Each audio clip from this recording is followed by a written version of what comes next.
I'm good to go. Thank you. So, good morning, good evening, good afternoon, everybody, depending where you are. Radhanan, I'm here to talk a little bit about the SRE profession, and I want to share today how can you progress in this career, right?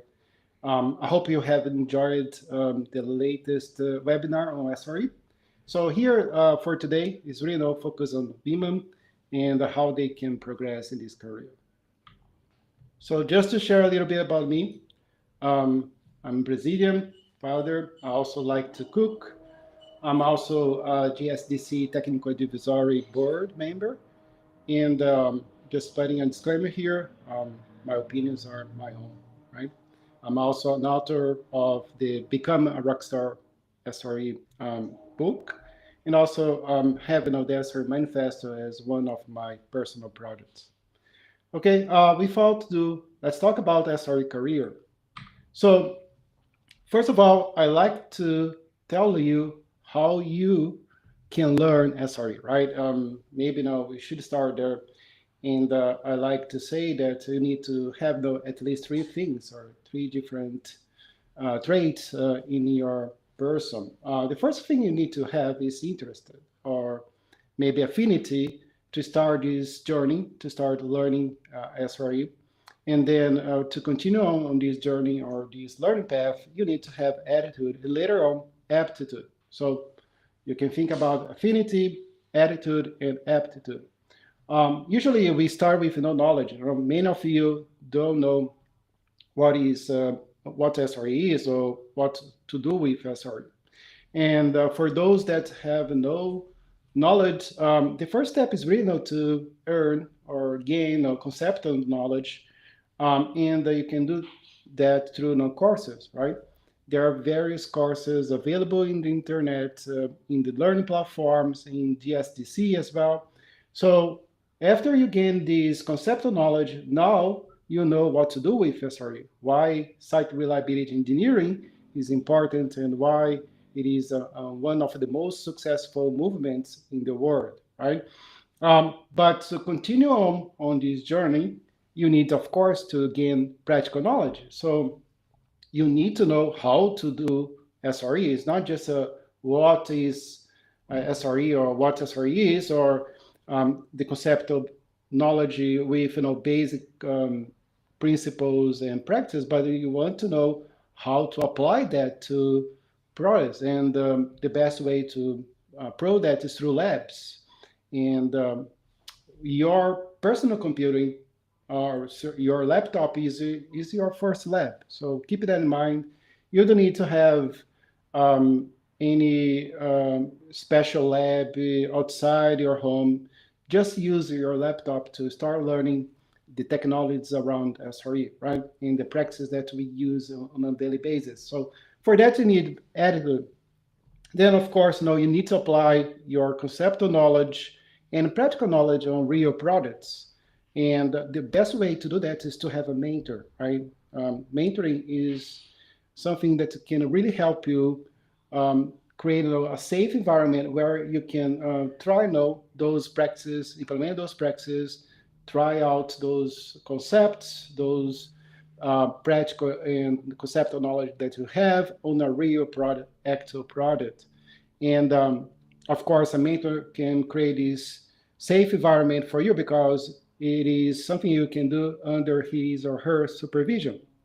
So keep in mind courses, labs, mentoring, right? After you pass all those steps, then yes, you can create competency.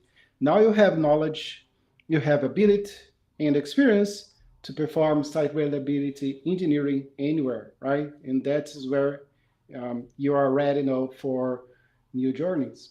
So this is how we learn SRE. I really wanted to share this. So many people asked me how we can start learning SRE, and that's how, right? That's how you should learning SRE from scratch, right? On top of those steps, I should say you can, of course, obtain technical certifications and professional certifications. Technical certifications for the products and the technology you support, you work with, In professional certifications, to say yes, you are an experienced SRE. And for the professional certification, we have the Global Skills Development Council certification around SRE. Okay, you have others, but GSDC also provides professional certification for SREs. Um, so, what you should learn in site reliability engineering, and I should say this is a technical generalist career, and this is a hands-on career, right? So if you're curious, if you like to put your hands on technical things, you like to code, you like to debug, you like to manage systems, yes, this is the career for you. Um, the only difference here is that SREs are not technical specialists, but they are technical generalists. So they learn basically many things, many different things, so they can link the dots, right? When we think about reliability, we need to think about the system, not just a single component in the system, but the whole system. So um, basically, you can start this journey with software engineering or system administration, both, right? Remember that we told you that SRE are responsible for breaking silos between development and operations. So yes, you need to have both words here, right? You need to know how to do software engineering, software development, and also manage systems, operate systems, install, configure systems, subsystems, right? So yes, this is the first step. You need to incorporate software engineering skill sets and also systems administration skill sets. Okay. After that, the next step is really to focus on the problem resolution, because SREs needs to resolve problems every day. Every single day, we need to resolve a different problem. And sometimes this problem is on a different domain, and we need to also learn that domain. So problem resolution is the next step. Here's the second step. There are many, many techniques you can use to provide this knowledge and practice. And finally, you can go to systems thinking, where it makes SRE a unique profession. You need to understand the system behavior, how each component, each layer, each phase interact with each other to provide the system wide system behavior. Right? That's really how SREs can differentiate themselves from all other technical professions.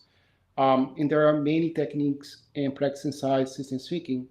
Um, but yes, it is a very key core competency and skill set for any SRE.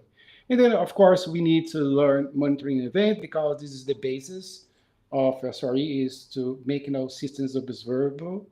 You really want to understand what's happening in a system, in an IT service, or in a solution by inspecting the output signals and infer what is the internal state. So observability is one of the pillars for SREs, and the skill set is about monitoring and event management. And finally, sorry, is automation. How you can automate and eliminate toil through um, your landscape, right? You have so many manual repetitive tasks, and you want to automate that through the automation core competency or core skill set.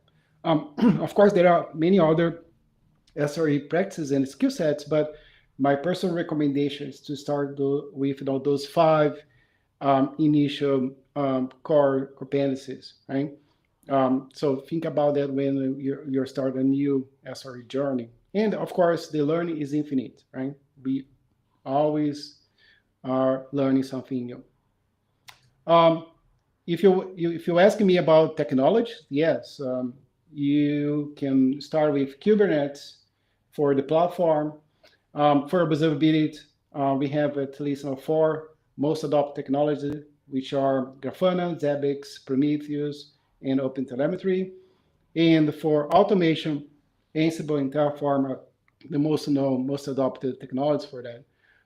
And also, again, it's not just learn, it's learn, apply, and get certified. So think about those three steps here: learn, apply, and get certified. So for Kubernetes, you have the certified Kubernetes administrator.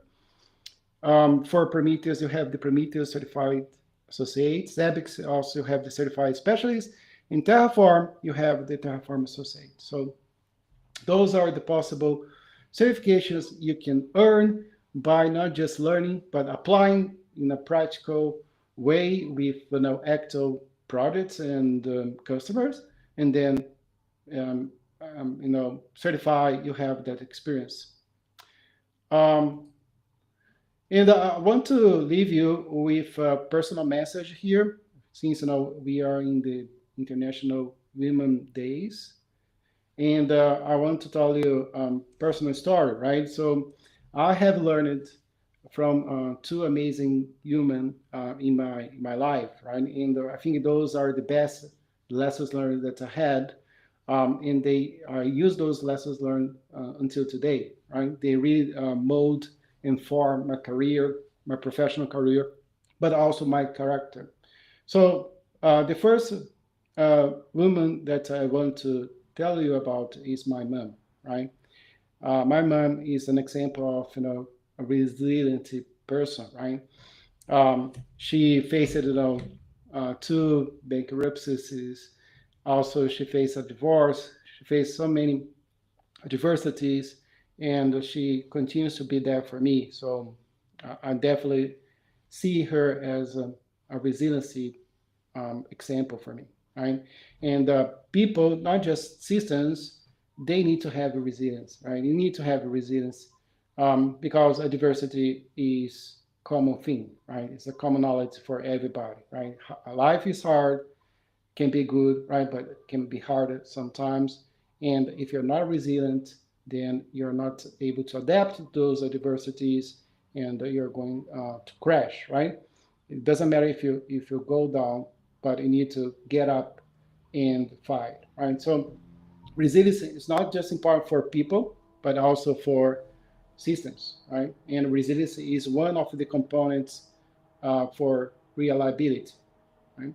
If you don't have resilience, then you don't have reliability, right? Another amazing woman in my life is my wife, and she taught me about perseverance and journeys, right? You need to insist every day. If you know you're right, you need to insist. You need to persevere and continue trying. In the right path. SRE journeys are very hard, very difficult, so you need to persevere if you want to succeed. And everything is a journey, right? And this is a phrase that really resonates with my mind. All 10,000 kilometers journeys start with a single step, right? This is not from me, but it is there enough in the common knowledge. So think like that, right? You just need to do a single step, and tomorrow another step, and 2 days from now another step. So moving slow, but move, right? Start small, but start. So those are the things I want to share today in this capsule learning. I hope you have enjoyed. Um, Let me give back the mic to the organization. Thank you.